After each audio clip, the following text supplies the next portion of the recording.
रोज की तरह सुबह पहाड़ों की ऊंचाई पर छोटी रानी सोना निकालने के लिए खनन का काम करती है।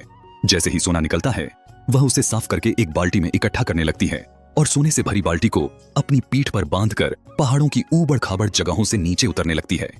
नीचे जाकर छोटी रानी के साथ सभी मजदूर पहाड़ों से लाया हुआ सोना ठेकेदार के पास तौलवाने लगते हैं। फिर ठेकेदार सबका हिसाब करने लगता है कि कौन कितना सोना लेकर आया है। छोटी रानी और बाकी मजदूरों को इंतजार था कि कब उन्हें उनका वेतन मिलेगा।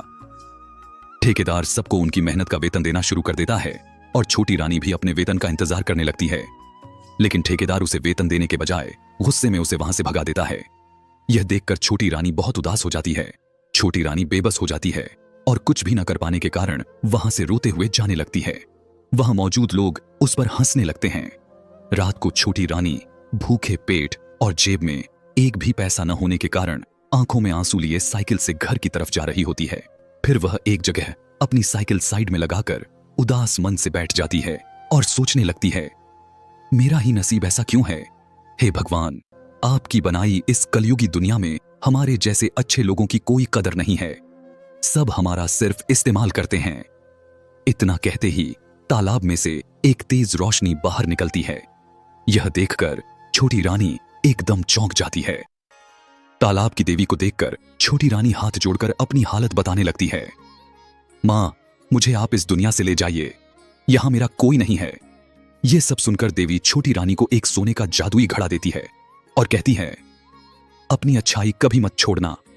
अगर तुम्हें घमंड आ गया तो यह सब गायब हो जाएगा। छोटी रानी खुशी से उस सोने के घड़े को अपनी साइकिल पर बांधने लगती है और मन में सोचती है कि जल्दी इसे घर ले चलती हूं, कहीं कोई मुझसे इसे छीन न ले। रास्ते में छोटी रानी सोचती है, आज रास्ता बहुत लंबा लग रहा है, बस जल्दी से घर पहुंच जाऊं। मन ही मन कई ख्यालों में खोई हुई साइकिल चलाती जाती है। घर पहुंचकर छोटी रानी देवी का दिया हुआ सोने का जादुई घड़ा अपने घर के एक कोने में रख देती है और उत्सुकता से उसे देखने लगती है। वह सोचती है कि क्यों न इसका इस्तेमाल किया जाए। कुछ देर बाद छोटी रानी एक चम्मच से खाना उस जादुई घड़े में डालती है। जैसे ही खाना घड़े के अंदर जाता है वैसे ही एक तेज जादुई रोशनी बाहर निकलती है। रोशनी निकलते ही उसमें से बहुत सारे स्वादिष्ट और अनोखे पकवान बाहर निकलने लगते हैं। यह चमत्कार देखकर छोटी रानी बहुत खुश हो जाती है। बच्ची दोनों मिलकर उस जादुई घड़े में एक सोने का सिक्का डालते हैं। फिर से एक जादुई रोशनी निकलती है। देखते ही देखते उस जादुई सोने के घड़े से ढेर सारे सोने के सिक्के निकलने लगते हैं। यह देखकर दोनों खुशी से नाचने लगते हैं। इसी तरह कुछ साल बीत जाते हैं। अब छोटी रानी को एक सुंदर और आलीशान घर में दिखाया जाता है। अब वह पूरे गांव की सबसे अमीर लड़की बन चुकी होती है। छोटी रानी हर रोज बहुत महंगे पकवान बनवाकर एक सुंदर डाइनिंग टेबल पर बैठकर खाती है। फिर छोटी रानी अपनी करोड़ों की गाड़ी से गांव में आना जाना करती है। गांव के सभी लोग उसे देखकर हैरान हो जाते हैं और हमेशा उसके बारे में ही बातें करते रहते हैं। इसकी तो किस्मत बहुत अच्छी है। लेकिन अमीरी के साथ साथ छोटी रानी में बहुत घमंड भी आ जाता है। वह गरीब लोगों से काम करवाने लगती है और उन पर गुस्सा भी करने लगती है। एक दिन छोटी रानी अपने जादुई सोने के घड़े को देख रही होती है और मन में सोचती है, आज मेरे पास सब कुछ है और मैं सबसे ज्यादा अमीर हूं। यह सब तुम्हारी वजह से है, इसलिए मैं तुम्हें किसी को नहीं दूंगी। तुम्हें हमेशा अपने पास ही रखूंगी। अचानक से वह सोने का जादुई घड़ा गायब हो जाता है।